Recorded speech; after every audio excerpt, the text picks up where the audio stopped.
que es nuestra primera experiencia de esta actividad así con formato presencial y virtual, y en donde el director, el doctor Víctor Comendatore, junto a un grupo importantísimo de colegas, ha desarrollado este programa de esta diplomatura inicial, y luego en septiembre comenzará la avanzada, y siempre reconozco y agradezco el enorme trabajo hecho por este grupo de colegas, con un programa fantástico, y en donde hoy vamos a tener el privilegio de escuchar al doctor Guillermo Umpierres.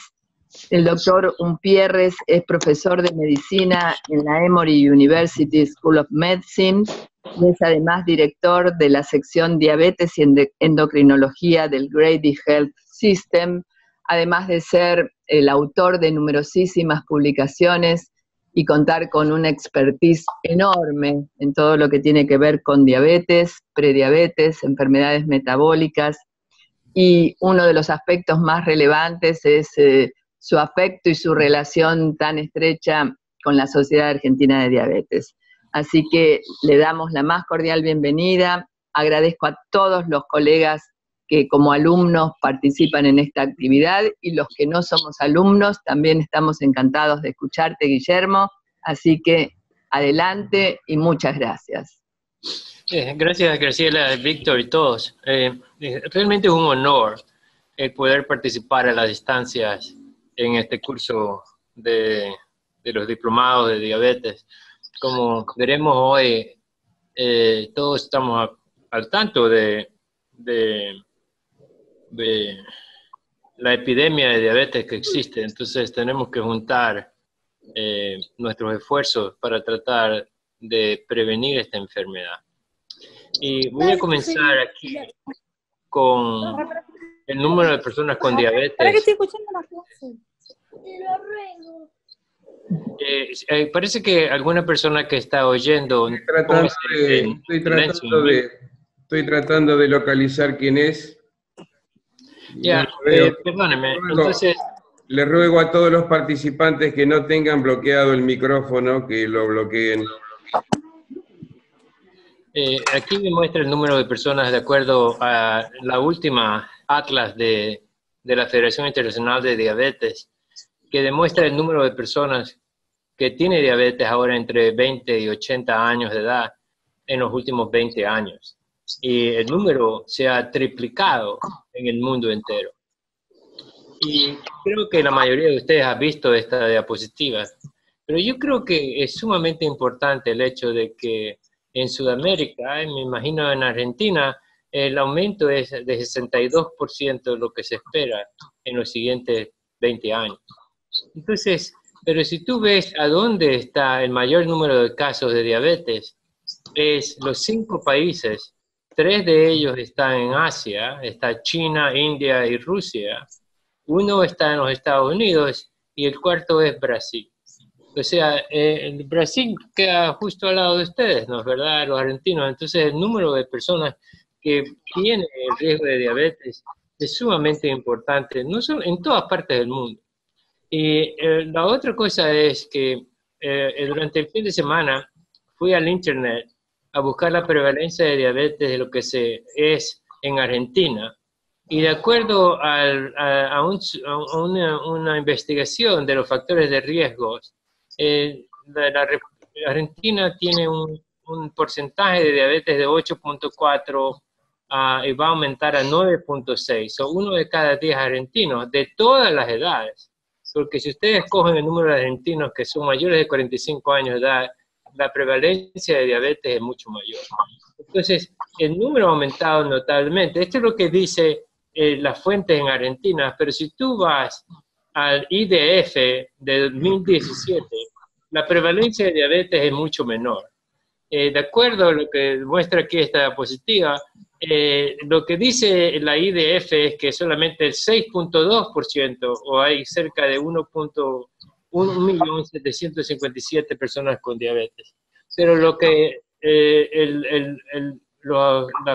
esta investigación de factores de riesgo nacionales de Argentina dice que va a ser cerca del 9.6% en un futuro cercano, ¿verdad?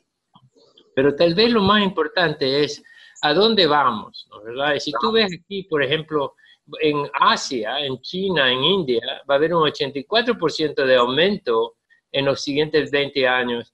Argentina va a aumentar 62%. Entonces ustedes van a tener para el año 2030 aproximadamente 3 millones de personas con diabetes en Argentina. Y lo que es interesante cuando uno lee las estadísticas mundiales, la mayor cantidad de los países que van a tener más diabetes son los que tienen bajo nivel de ingreso económico. Posiblemente, y aquí ves que están, de acuerdo a los países que tienen bajo income o ingresos económicos, ves lo que tienen bajo ingreso, tienen un aumento significativo de diabetes comparado con los otros grupos de países. Entonces, yo creo que esto es debido a que no hay dinero para hacer programas de prevención de diabetes. Pero ahora les presentaré lo que nosotros vivimos aquí en los Estados Unidos, ¿no es verdad?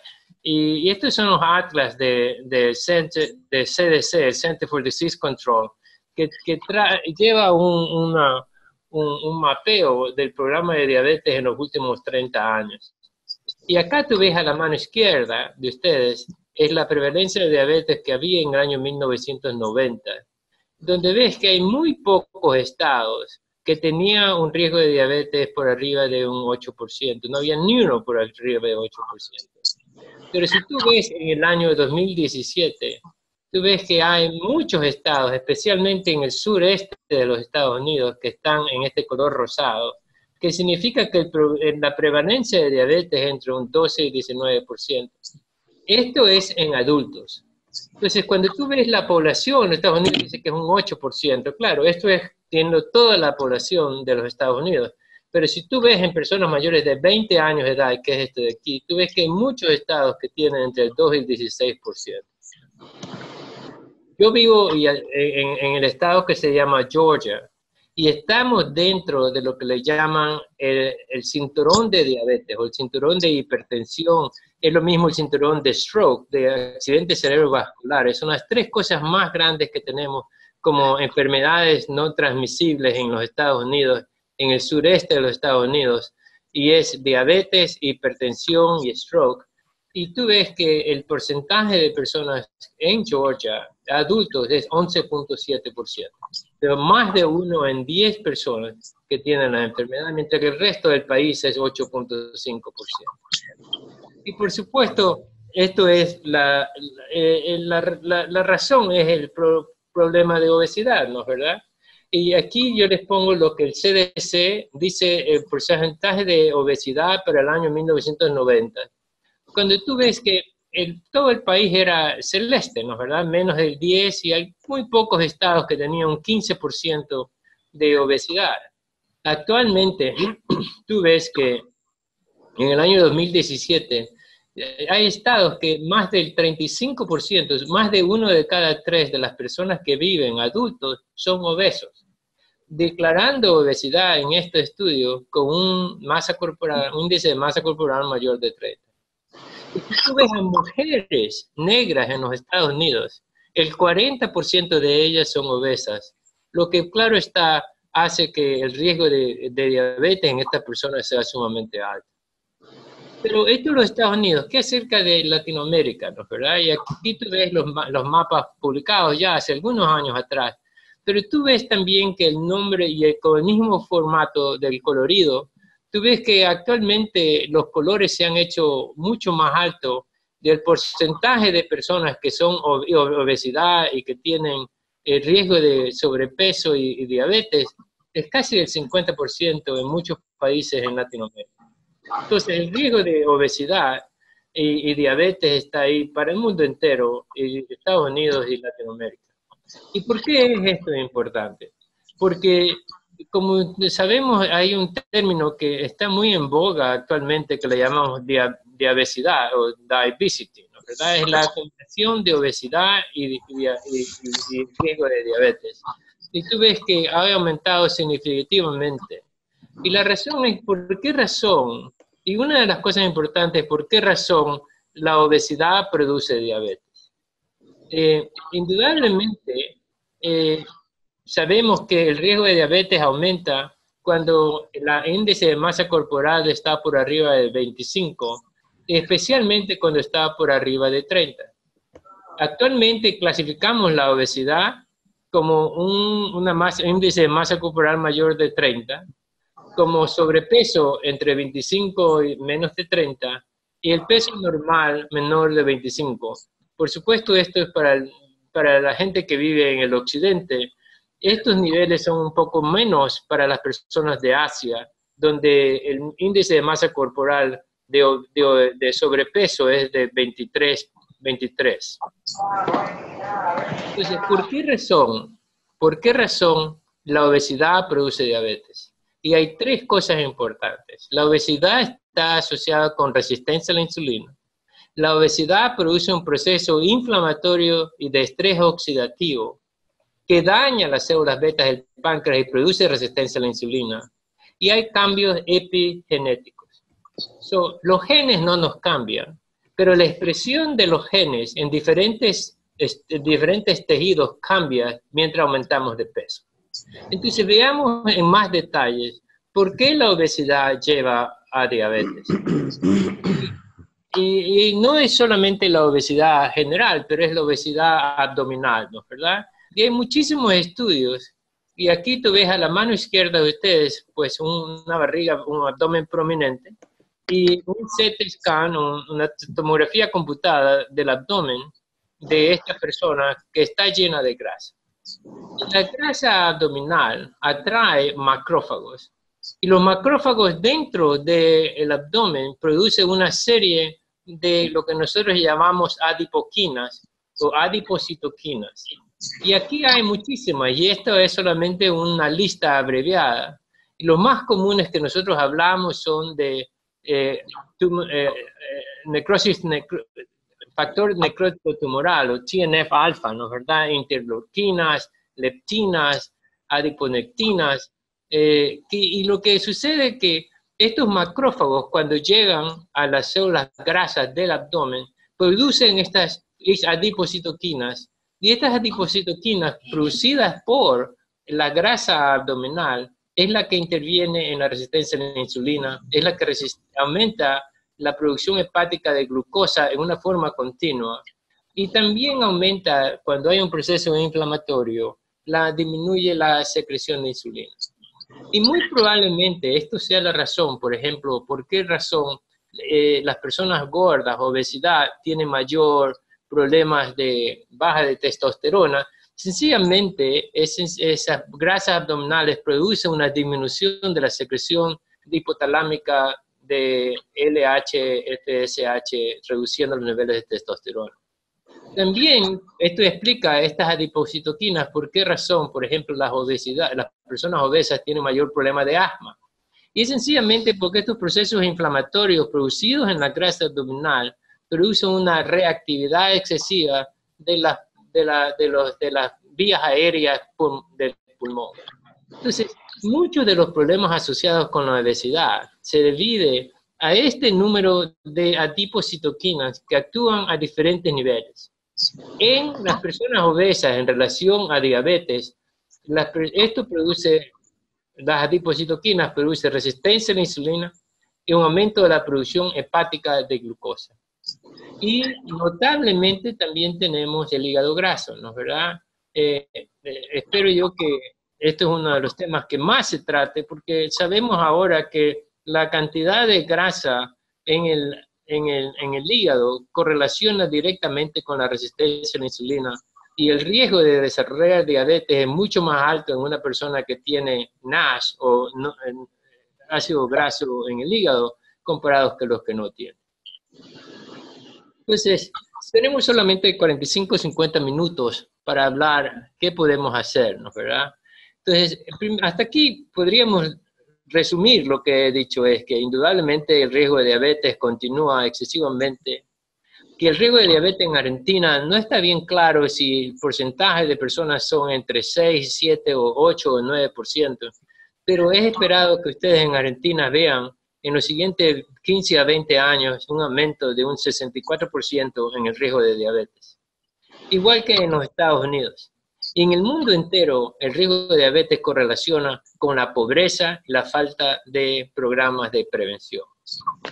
Entonces, hablemos, la otra cosa que he tratado de decirles es por qué razón las personas obesas desarrollan diabetes, que es una combinación de resistencia a la insulina, inflamación y cambios a nivel de la expresión de genes en diferentes tejidos.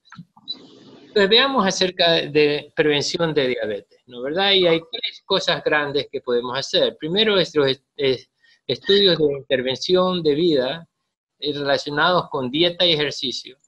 Segundo, es la intervención farmacológica. Y yo creo que la intervención farmacológica ha sido dejada a un lado, y yo creo que actualmente el futuro de la prevención de diabetes es el uso temprano de medicamentos que nos pueden ayudar, no solamente basarnos en intervención de vida con dieta y ejercicio. Lamentablemente, la mayor cantidad de gente que hace estilo de vida no lo puede hacer por el resto de la vida. Y yo creo que hemos ignorado el uso de intervenciones farmacológicas. Y por supuesto tenemos la cirugía metabólica, ¿no es verdad? Que indudablemente el bypass gástrico disminuye el riesgo de diabetes. Pero actualmente no para prevención de diabetes hay muchos estudios que tal vez estilos de vida sea mejor que los estudios quirúrgicos. Ya hablemos en más detalles de esto. Aquí ustedes ven nuevamente la prevalencia en el mundo entero. En los Estados Unidos, imagínense, tenemos 84 millones de personas que son obesas y tenemos como un 60 millones de personas, 86 millones de personas que tienen prediabetes. 86 millones, y de los cuales aproximadamente el 80-90% no saben que tiene prediabetes. Entonces, identificación. Pues actualmente en los Estados Unidos tenemos 30 millones de personas con diabetes y 70% o 75% saben que tienen la enfermedad. Solo tiene 25% no lo sabe. Pero si tú coges prediabetes, el 90% de la gente no sabe que tiene prediabetes. Indudablemente tenemos que crear conciencia que prediabetes tiene un riesgo de aproximadamente 30-50% de desarrollar diabetes en 5 años. Si vamos a querer prevenir diabetes, tenemos que aprender a identificar estos casos de una manera temprana. Todos ustedes saben lo que nosotros llamamos prediabetes. Es una definición arbitraria de las sociedades internacionales que nos han dicho que el riesgo de prediabetes es riesgo de desarrollar diabetes. Y esto es que los niveles de azúcares son un nivel de glucosa plasmático en ayunas mayor de 126, y impaired glucose tolerance o intolerancia a la glucosa es a las 2 horas tener un nivel de glucosas entre 140 y 199, y la hemoglobina 1C entre 5.7 a 6.4, ¿no es verdad? Entonces tenemos impaired fasting o impaired glucose tolerance. Impaired fasting es ese azúcar entre 100 y 125. El riesgo de desarrollar diabetes es igual para el que tiene impaired fasting e impaired glucose tolerance. Pero hay muchas más personas que tienen impaired glucose tolerance o tienen glucosa hiperglicemia postprandial. Es mucho más frecuente que la hiperglicemia en ayuno. Este estudio, por ejemplo, dice que de 100 pacientes, 50% tiene intolerancia a la glucosa, o hiperglicemia postprandial. 23.5 tiene impaired fasting, o hiperglicemia en ayunas, y un 25% tiene las dos. Entonces, ¿cuál es el riesgo de desarrollar diabetes? Exactamente igual, si tú tienes impaired fasting o impaired glucose tolerance. Pero si tienes las dos, el riesgo de desarrollar diabetes es más del 50% en 5 años. Entonces, ¿quiénes son las personas? Es todas estas personas que tienen pequeñas hiperglicemias, tienen que ser estudiadas y tienen que meterlos en un programa para que ellos sean conscientes que la única forma de desarrollar o de prevenir la diabetes es con intervención o con estilo de vida o con medicamentos. ¿Cuáles son las recomendaciones para el screening? Es toda persona mayor de 45 años de edad. que tenga sobrepeso. Entonces, ¿qué es sobrepeso? 25, un BMI, un índice de masa corporal de 25. Entonces, por ejemplo, yo calificaría porque mi índice de masa corporal es 25, así no tenga yo historia familiar, así yo haga ejercicio, como soy mayor de 45 años, debería yo tener un test de azúcar, ¿verdad? Ahora, si el test es normal, las recomendaciones de la Asociación Americana de Diabetes de este año, nosotros escribimos que había que repetirla dentro de 3 años. Hubo una gran discusión en la Asociación Americana de Diabetes si debería ser de 3 años, de 5 años. No hay buenos datos, pero creemos que cada 3 años es suficiente para las personas que son jóvenes, que no son sobrepeso. Y las otras, pues, por lo menos cada 3 años hay que hacer. Ahora, otros factores que son sumamente importantes en el riesgo de diabetes, si bien es cierto tiene edad y sobrepeso como las 2 cosas más importantes, por ejemplo, tienes hipertensión. La mayor cantidad de personas de hipertensión tienen un aumento el doble de desarrollar diabetes que las personas que no, posiblemente porque la mayor de ellos son obesos y la mayor de ellos tienen resistencia a la insulina. Toda persona que tiene, las personas aquí en los Estados Unidos serían personas que no son blancas. No sé si esto estaría bien para Latinoamérica por la gran cantidad de mezclas de las razas en nuestros países en Sudamérica, ¿verdad? Tener una historia familiar es sumamente importante. Entonces, en la diabetes tipo 2, hay una historia familiar mayor en el 70% de las personas. Lo mismo es en prediabetes. La inactividad física, hiperlipidemia o el síndrome de ovario poliquístico son otros factores.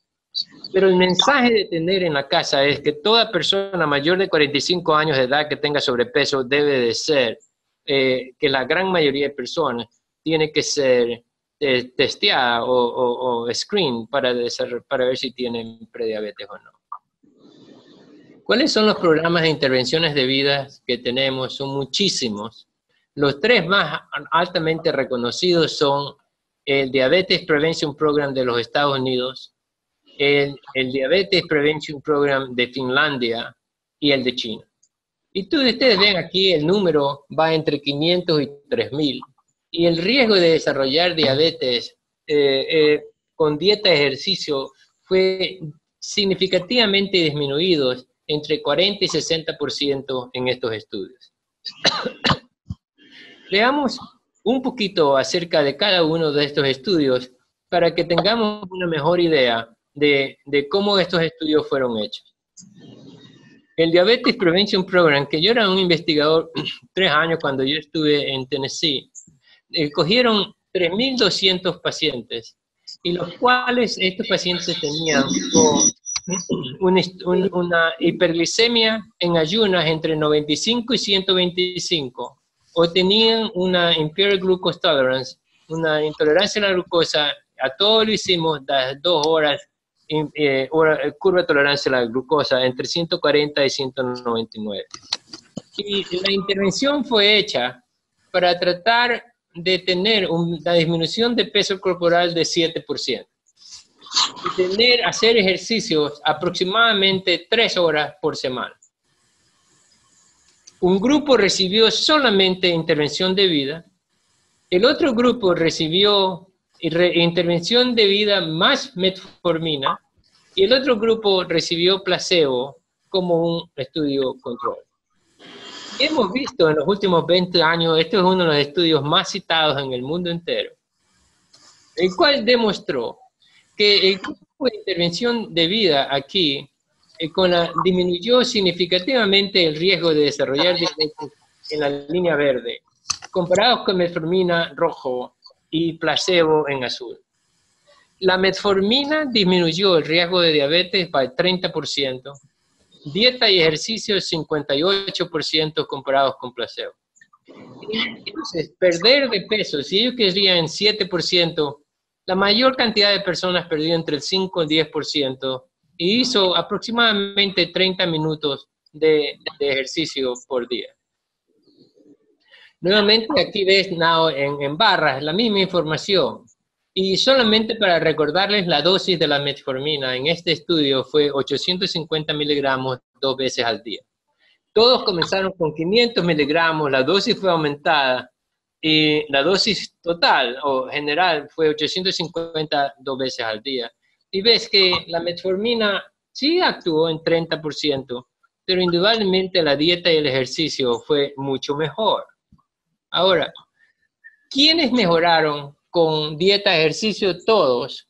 Pero si tú ves aquí, esta barra es por edad. Y tú ves aquí en placebo es la gris, metformina es la morada y la claro es la intervención de vida. En las personas mayores de 60 años de edad, indudablemente la dieta y el ejercicio es mejor que nada. Pero si tú ves a la mano izquierda en las personas jóvenes, menores de 45 años de edad, la dieta y el ejercicio, la dieta y el ejercicio comparados con metformina fueron bastante similares. Entonces, mientras más joven era la persona, el medicamento actúa mejor que en las personas viejas. En las personas añosas mayores de 60 años de edad, claro que 60 años no es añoso, pero más en este grupo fueron considerados así. Mientras más viejo eres, es mejor dieta y ejercicio para la mayor cantidad de personas. Uno se puede preguntar, ¿por qué razón la dieta y el ejercicio disminuyó más que la metformina? Y indudablemente la dieta y el ejercicio ayuda a la resistencia a la insulina. No disminuyendo el peso, pero más que nada aumenta la sensibilidad de la producción endógena de insulina que todos tienen los prediabéticos. Y por eso es la razón por la cual la dieta y el ejercicio mejoró tan bien en la mayor cantidad de los pacientes. Revisemos el estudio finlandés. Y el estudio original de Finlandia fue hecho en 522 pacientes. Nuevamente estos pacientes tenían una intolerancia a la glucosa, la mayor cantidad de estos pacientes. Y fueron intervenidos de dos maneras, o un control o un estilo de vida, nuevamente para tratar de disminuir el peso mayor de 5% y hacer ejercicio 30 minutos, 5 a 6 días a la semana. Estos pacientes fueron seguidos por 3.2 años y lo que ellos demuestran es que la disminución de la progresión de diabetes disminuyó significativamente tanto en hombres como mujeres. El 58%, hay una disminución del riesgo de diabetes de un 58%, muy parecido al riesgo que vieron, a la disminución de riesgo que se vio en el Diabetes Prevention Program en los Estados Unidos. 58% en dieta y ejercicio versus el control de este grupo de pacientes. Exactamente lo que se publicó en los Estados Unidos. También el estudio de los chinos, ¿no es verdad? En China, publicado ya hace casi 20 años atrás, demuestra que la dieta de ejercicio disminuyó en 65%. Entonces, Estados Unidos 58%, Finlandia 59%, China 65%. Y más de estos pacientes del estudio de los chinos han seguido por 20 años. Y de esta disminución de resistencia de la prevención de diabetes continúa a lo largo de todo el periodo de intervención, lo cual ha sido completamente significativo. Entonces, no todo el mundo perdió 5%, no todo el mundo perdió 7% del peso corporal. Entonces la pregunta es, ¿cuánto peso tú tienes que perder para prevenir diabetes? ¿5 kilos? 10 kilos sería ideal. Y tú ves que si tú pierdes 5 kilos, el riesgo de diabetes disminuye de un 14% a 5%. Si tú pierdes 10 kilos, el riesgo de diabetes disminuye a un 2-3%. Entonces, actualmente lo que nosotros hacemos, decimos a los pacientes, es tratar de perder de 3 a 5 kilos lo mínimo para prevención de diabetes. 5 kilos sería ideal. Y por supuesto pueden ustedes calcular el porcentaje de diabetes. En los Estados Unidos tenemos una cosa que le llamamos el Programa Nacional de Prevención de Diabetes, que es llevado por una combinación del CDC, el Center for Disease Control, y los programas de diabetes como la Asociación Americana de Diabetes. Es un programa sumamente intenso. Nosotros lo tenemos en nuestra universidad. Y es un programa en que tiene 16 sesiones. Una sesión cada semana por 6 meses. De ahí viene una sesión cada mes. Y de ahí tiene intervenciones para mantener el peso. Entonces, ¿cuál es el problema de este? La intensidad del programa, que tú tienes que asistir una vez por semana por 6 meses, lo cual a veces es difícil para muchos de nuestros pacientes. Y muchos de nuestros individuos en la universidad que le damos gratis esto, y le damos tiempo libre para que vayan, crea una serie de problemas, lo cual no siempre es satisfactorio.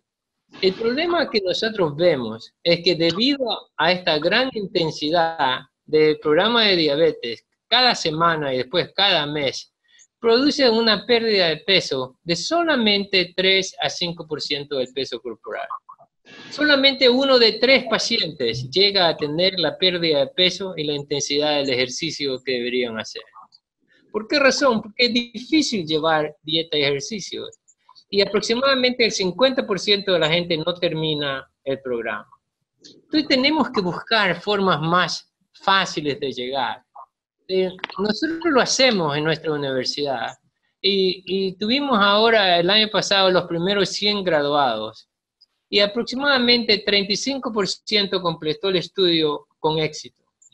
Ahora, tú llegas a completar el estudio con éxito, tú previenes diabetes en 60%. Tenemos que buscar formas más fáciles. Y esto es un estudio publicado hace un año atrás. Solamente hubieron 15.000 pacientes enrolados por este programa nacional de diabetes. Igual que nosotros vimos en Emory, el 35% perdió el 5% de peso corporal. El promedio es de 4%. Si una persona de 100 kilos pierde 4 kilos, que es bastante, ¿no? 8 libras. Pero es sumamente intensivo. Entonces, yo cuando hablo con la gente del CDC, con la gente de la universidad, yo soy el chairman del programa es tratar de convencer a la gente que dieta y ejercicio es lo mejor, pero lamentablemente no es suficiente para la mayor cantidad de personas. Y debemos de buscar otras alternativas, y las alternativas son intervención temprana. Ahora, por favor, quiero ser claro de que no comenzar con medicamentos, pero si tú tienes una persona que tiene 65 años de edad, que tiene osteoartritis en las 2 piernas y que tiene problemas alimenticios y no baja de peso, posiblemente debes de buscar algo más para prevenir diabetes. Ahora, si la persona tiene 60 años y es capaz de hacer dieta y ejercicio, eso es lo mejor. Y todos debemos comenzar con dieta y ejercicios, pero veamos acerca de los medicamentos. Y hay estudios con todos los medicamentos y los vamos a revisar brevemente. Y la metformina, como hay varios estudios, produce aproximadamente un 30% de disminución de diabetes. Acarbosa, hay 2 estudios, aproximadamente 25 a 40%. Hay estudios con DPP-4, hay estudios con GLP-1 y con las TZDs, thiazolidine-dionas. Ahora, de todos ellos, el medicamento más eficaz son las TZDs, a pesar de que producen un aumento de peso. Hay que tener en cuenta la duración de la intervención de estos estudios, y además de los medicamentos antidiabéticos, también hay una serie de estudios con medicamentos para perder de peso que han sido sumamente eficaces. Y tú ves aquí los diferentes estudios, por ejemplo, con medicamentos antidiabéticos, el éxito va entre 25 y 70%. El éxito de los medicamentos para pérdida de peso va en 39 y 80%. O sea, lo más importante es perder peso, ¿no es verdad? No importa cómo le hagas, esto es. Y nosotros publicamos ahora en los archivos de medicina interna, o el JAMA Internal Medicine, como se llama ahora, aquí de nuestra universidad, estudios, los cuales tú ves que todos los estudios de intervención funcionan. Entonces la decisión no es si debo usar medicamentos o no, es cuál medicamento lo voy a utilizar. Y si tú ves aquí, la metformina posiblemente sea el mejor, en el sentido que es barato y funciona bien, y tiene menos efectos indeseables que la pioglitazona, la rosiglitazona. Pero si tú tienes una persona, por ejemplo, que tiene efectos indeseables la metformina, posiblemente la pioglitazona sea lo mejor. Ahora, produce aumento de peso, sí. Y si tú tienes una persona con prediabetes, que es delgada, que tiene un índice de masa corporal menos de 27, posiblemente la pioglitazona sea mejor a dosis bajas.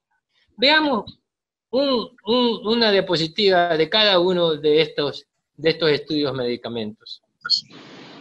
Aquí tienes lo que le presenté anteriormente, el DPP, ¿no es verdad? Diabetes Prevention Program en los Estados Unidos, 3.200 personas, 1.000 y más personas en metformina, 31% disminución, 850 miligramos 2 veces al día. Y nuevamente la edad, ¿no es verdad? La edad es un factor crítico. Mientras más joven, la metformina funciona mejor. En las personas mayores de 60 años, el estilo de vida funciona lo mejor de todos.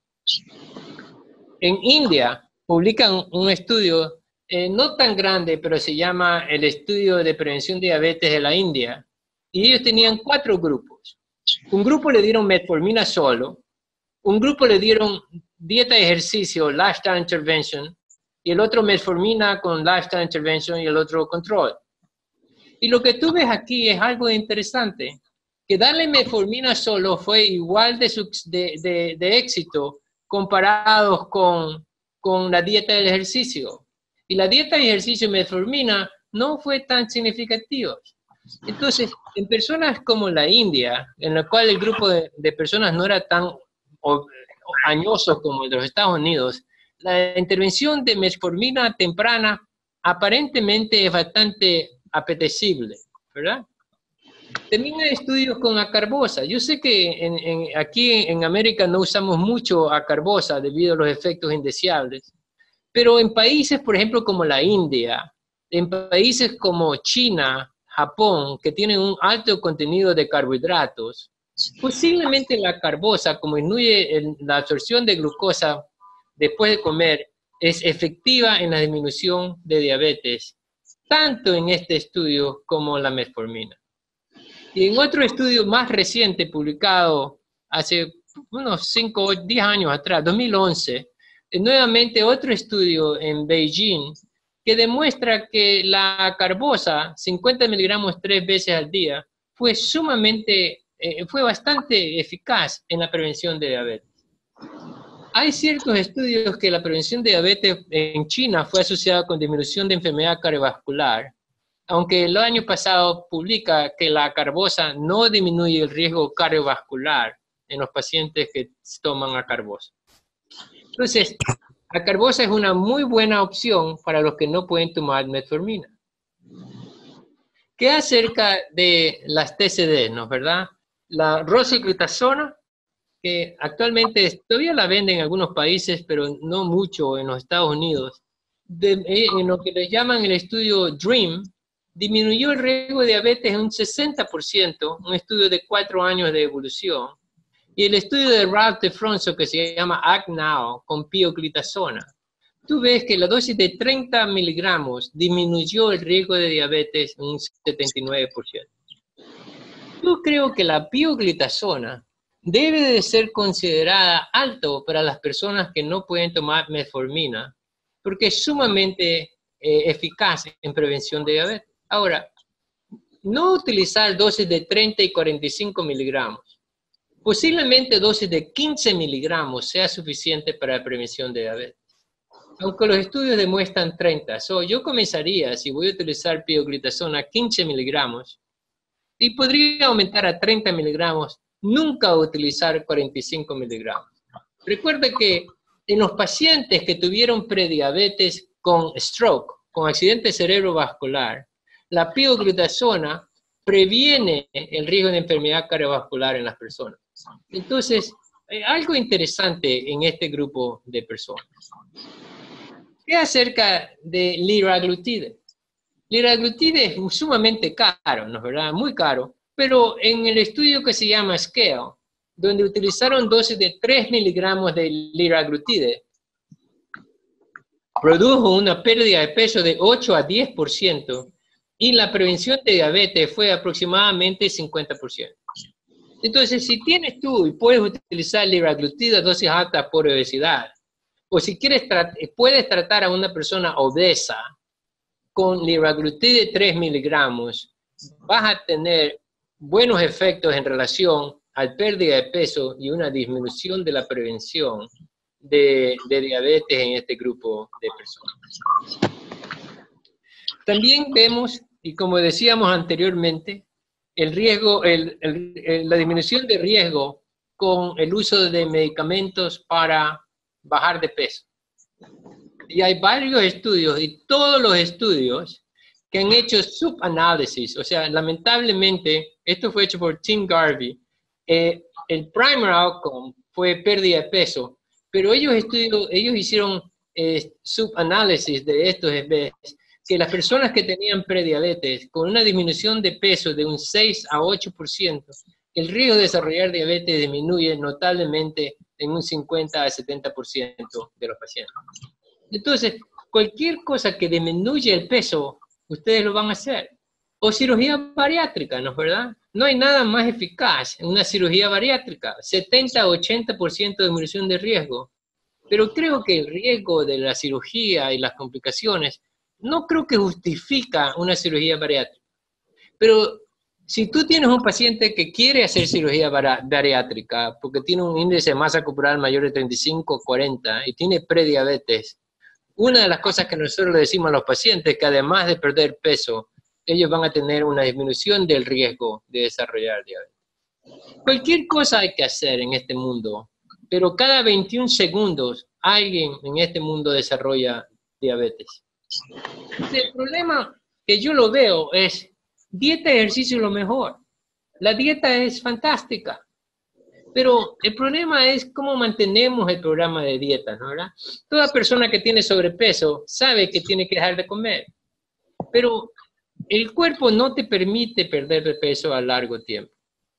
Pero la pérdida de peso es lo mejor, como fue publicada en este estudio Direct el año pasado, que yo creo que es uno de los estudios que todo médico que trata diabetes o prediabetes debe de leerlo.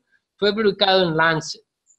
Y este estudio es un estudio europeo en prevención de diabetes, en la remisión de diabetes. El primer autor es Robert Taylor. Y tú ves que si tú tienes diabetes y tú pierdes 5 a 10 kilos, el 34% de los pacientes deja de tomar medicamentos y la diabetes se va. Si tú pierdes 10 a 15 kilos, 60%. Y si tú pierdes más de 15 kilos, 86%. Son casi 9 de cada 10 personas dejaron de tomar medicamentos para la diabetes, dejaron de tomar insulina. Estos datos son exactamente igual que la cirugía bariátrica, que produce el 10 al 15 o 15 por 15 kilogramos. Y este estudio me dice a mí que realmente no necesitamos cirugías bariátricas para prevenir diabetes, porque muy bien lo podemos hacer con la dieta y el ejercicio. 9 de cada 10 personas con diabetes mejoraron. Casi todas las personas con prediabetes tuvieron una remisión sustancial de si tú pierdes el peso. Mis comentarios finales, que ya tenemos casi 45 minutos, son que la diabetes es una epidemia, ¿no es verdad? Y nosotros tenemos que estar conscientes. El problema es que 7 de cada 10 personas que van al médico y que tienen sobrepeso o obesidad, el médico no habla acerca de la obesidad y de sobrepeso. Completamente lo ignora. Y lo ignora porque tenemos poco tiempo de ver a los pacientes. Pero sabemos que toda persona que tiene más de 45 años de edad, que tiene sobrepeso, debe de ser screened por diabetes, ¿no es verdad? Testeada por diabetes, por prediabetes. Y si la persona tiene prediabetes, o con un azúcar en ayuno entre 100 y 125, o una postprandial de 140 a 199, o cualquier nivel de azúcar en el día mayor de 140, esa persona debe de ser intervenida con un estilo de vida. Todos los pacientes. Ahora, ¿cuándo utilizar medicamentos? Posiblemente, de acuerdo a la Asociación Americana de Diabetes, nosotros publicamos que metformina debería ser la droga de elección.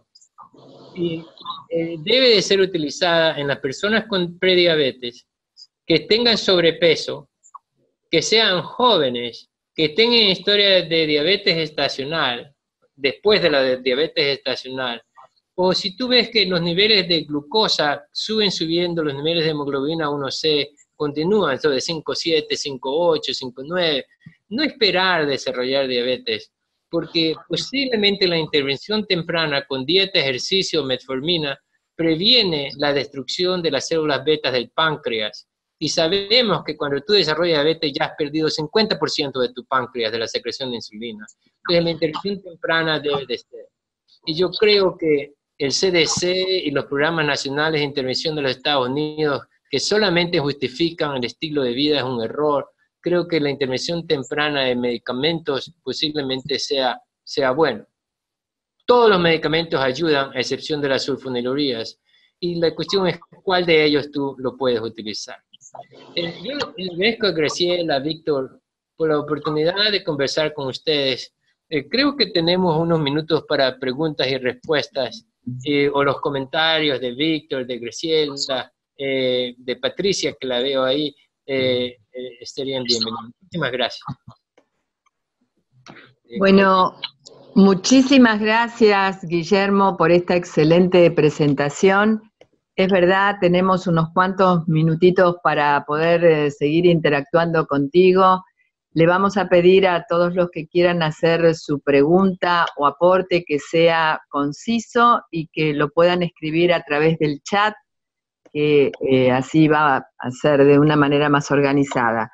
Mientras damos espacio para que hagan sus comentarios o sus preguntas, yo, aparte de felicitarte, Guillermo, por toda esta clarísima exposición que nos da la evidencia de la situación crítica en la que estamos, voy a recordar la frase que dijo Mark Twain, que todos conocemos, hemos leído sus libros en nuestra infancia y adolescencia.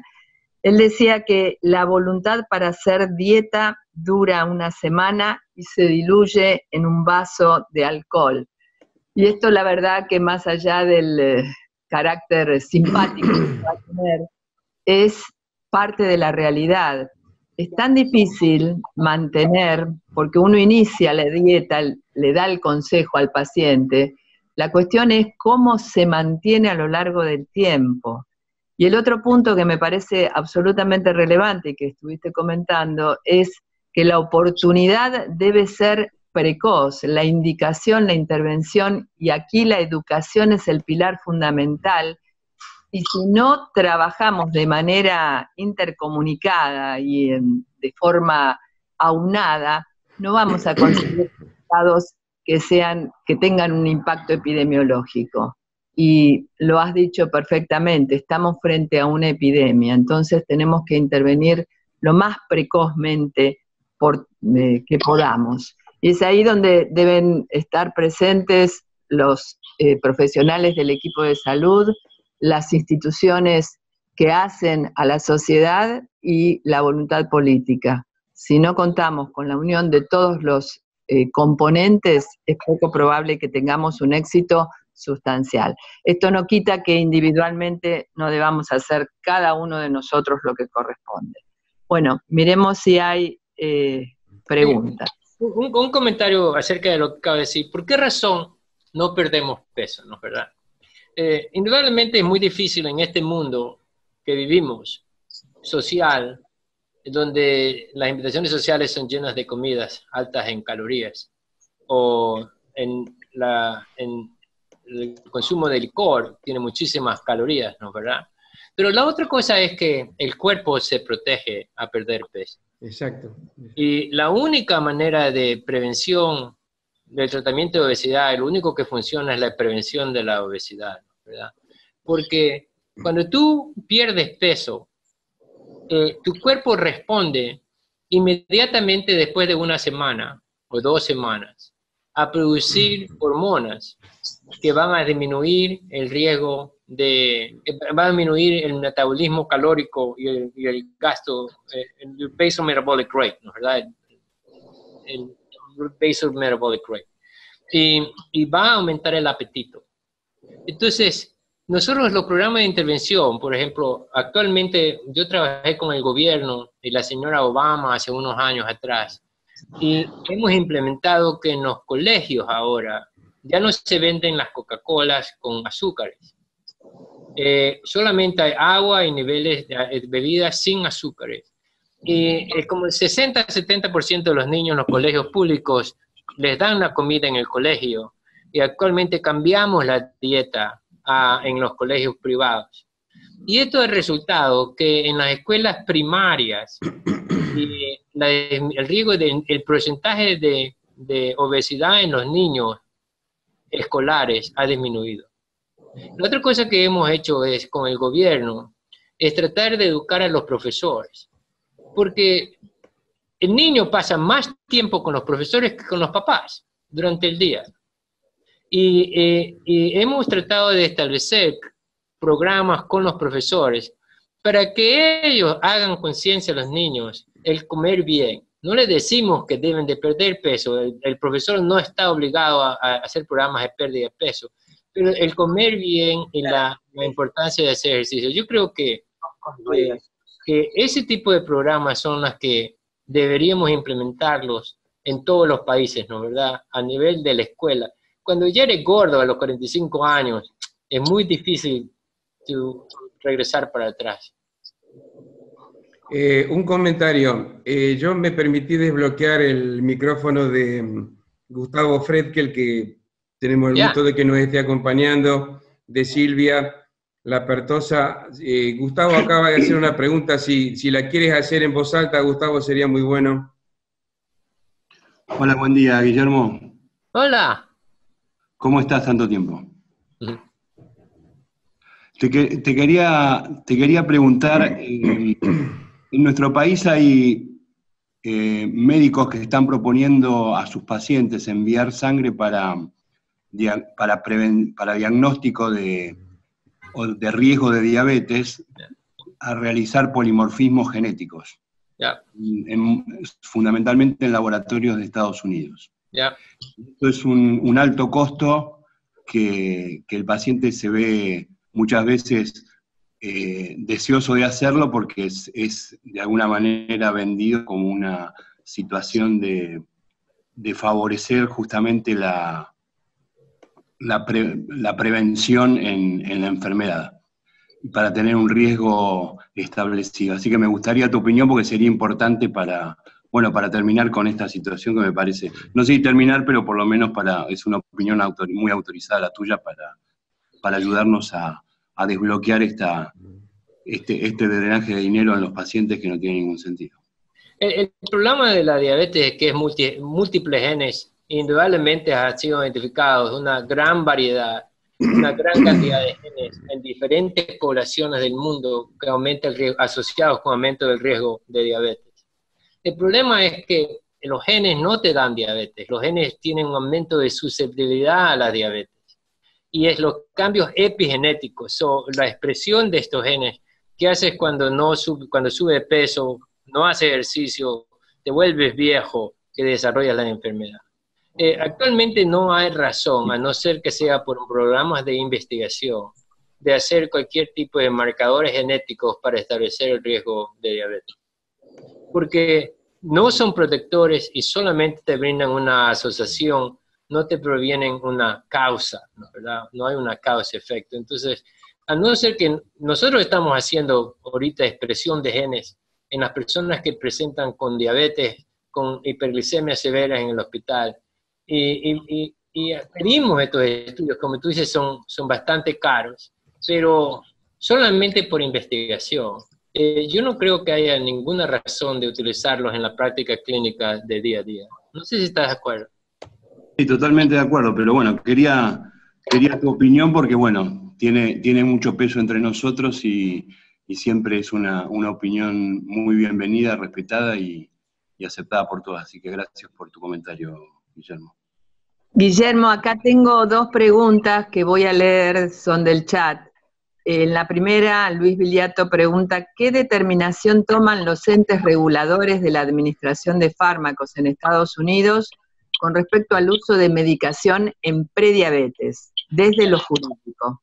La FDA no ha aprobado ningún medicamento, pero la Asociación Americana de Diabetes, la Asociación Americana del Colegio de Endocrinos y la Asociación Europea, todos están de acuerdo que el uso temprano de metformina sería tal vez la única droga aceptable para utilizar.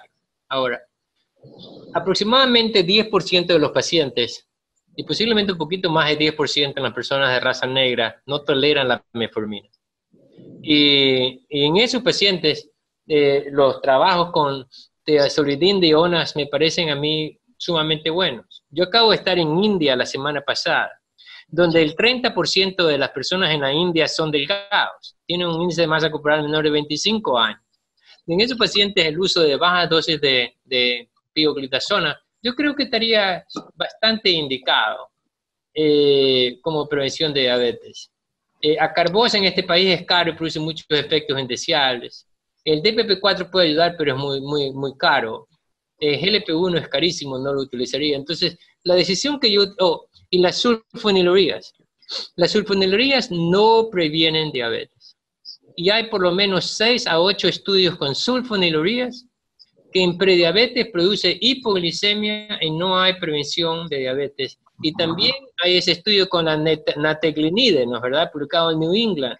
Y la nataglinide no previene diabetes. O sea, de las únicas drogas antidiabéticas que tenemos, la única que no previene diabetes son las sulfonilureas, posible por su mecanismo de acción, que aumenta la secreción de insulina con el exhausten, el cansancio de las células betas a largo tiempo.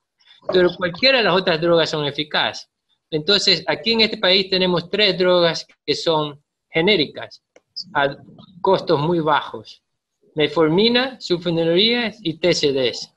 Entonces, yo me quedaría con las 2, TZDs y metformina como las drogas de elección.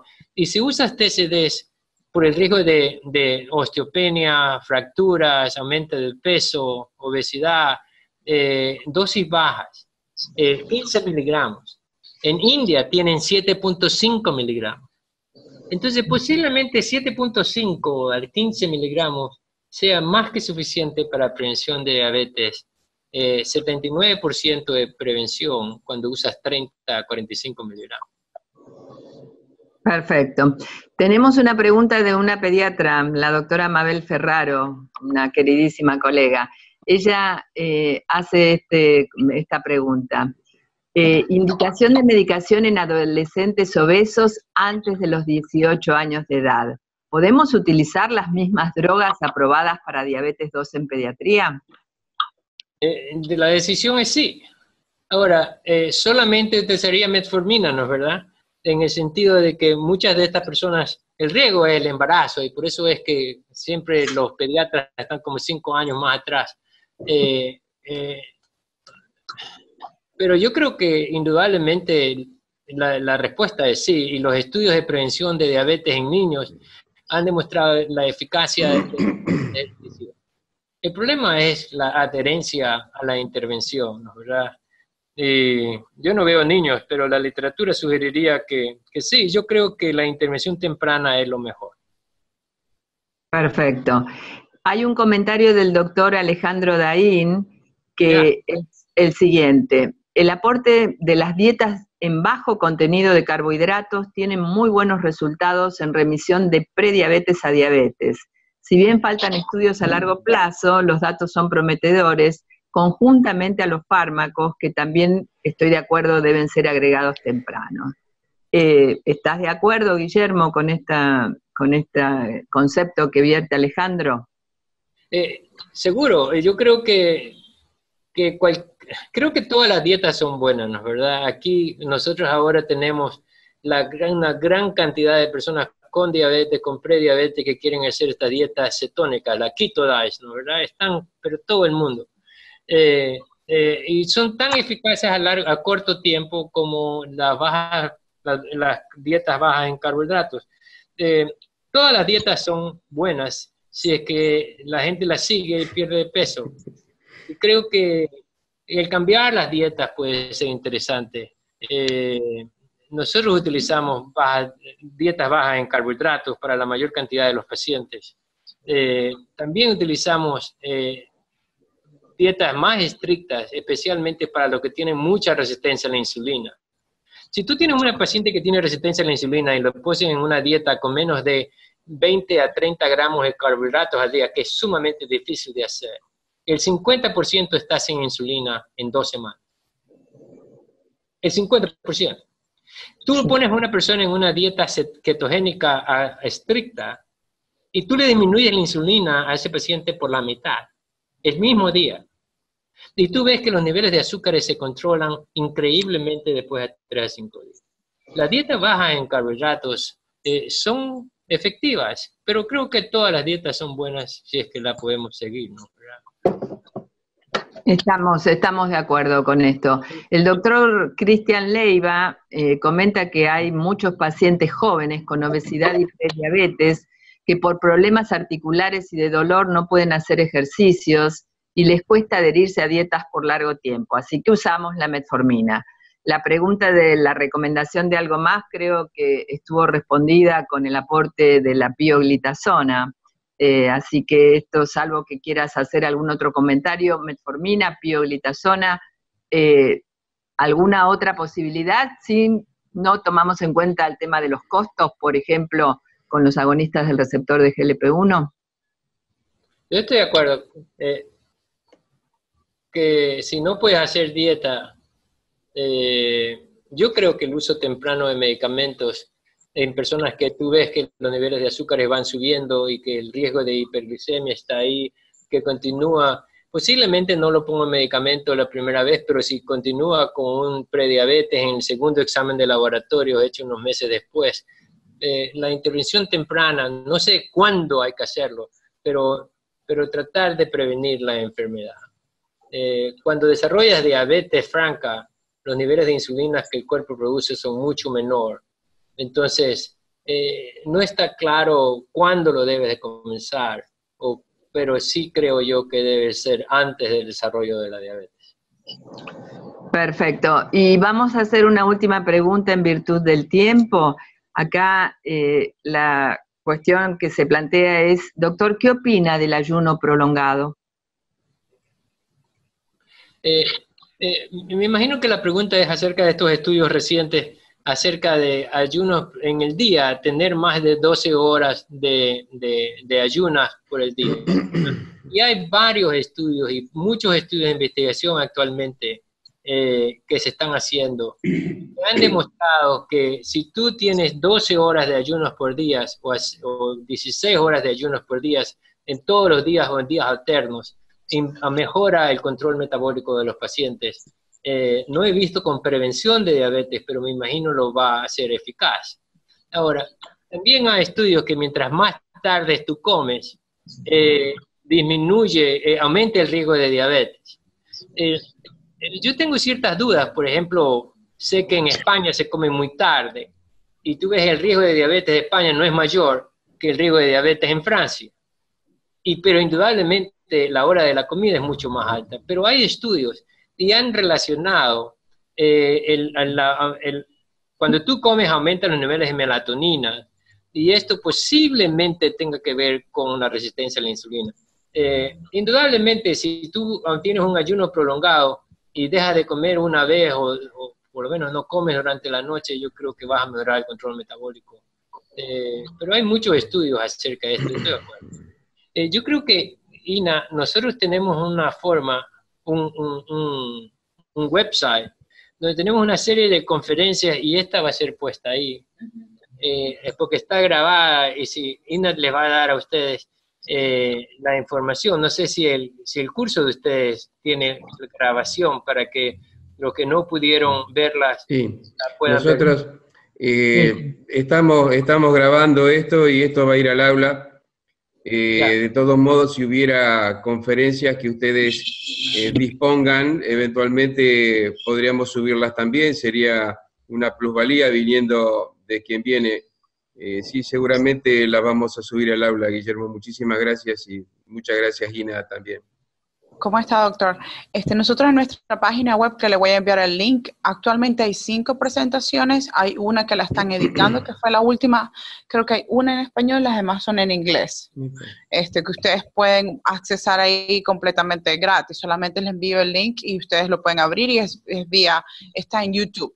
en YouTube channel, so ustedes lo pueden accesar cuando quieran. Entonces, cuando terminemos la presentación, yo le envío el link para que ustedes puedan accesar a eso. Perfecto. Yo me voy a permitir hacer una última pregunta. ¿Prevención en diabetes de tipo 1, Guillermo? Hay más de 50 ensayos que se han hecho en los últimos 20 años y no creo que ninguno de ellos ha resultado completamente exitoso en prevención de diabetes tipo 1. Hay estudios que han mejorado la cantidad de insulina que el cuerpo produce en las personas con diabetes tipo 1, pero la necesidad de utilizar insulina no ha cambiado. Ha sido un reto enorme y se continúa haciendo estudios. Actualmente nosotros participamos en 2 centros nacionales de investigación en prevención de diabetes tipo 1, pero en realidad ninguno de ellos ha resultado ser sumamente exitoso. Lo que sí ha sido nuevo en prevención en tipo 1 es la recomendación de hacer exámenes de laboratorio para identificar aquellos niños que tienen anticuerpos, que todavía producen insulina, que no tienen hiperglicemia, para de una forma temprana ayudar a los niños, a los padres, de un diagnóstico temprano, ¿no? ¿Verdad? Entonces, de esta manera prevenimos cetoacidosis. Si tú sabes que tu hijo tiene anticuerpos, si tiene 2 anticuerpos, sabes que el 80% va a desarrollar diabetes en los siguientes meses a años. Posiblemente ese tipo de conocimientos te puede ayudar a identificar a esos niños de una manera temprana.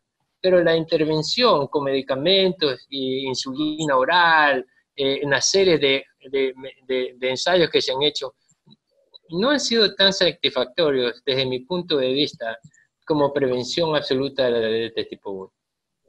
Perfecto, muchas gracias, Guillermo. Bueno, creo que tenemos la posibilidad de agradecerte una vez más, Guillermo, por esta excelente presentación y agradecer a todos los que han participado escuchando, aportando y preguntando. Vamos a seguir en contacto porque la diplomatura se enriquece muchísimo con este tipo de disertaciones y la tecnología nos ayuda. Así que, bueno, sin más, te mandamos un abrazo muy frío desde Buenos Aires y el resto del país hace mucho frío, pero con mucha calidez desde nuestro corazón. Así que hasta pronto, muchas gracias. Muchas gracias, bye. Hasta luego, muchas gracias. Estamos en contacto. Chao, Ina, muchas gracias por tu trabajo.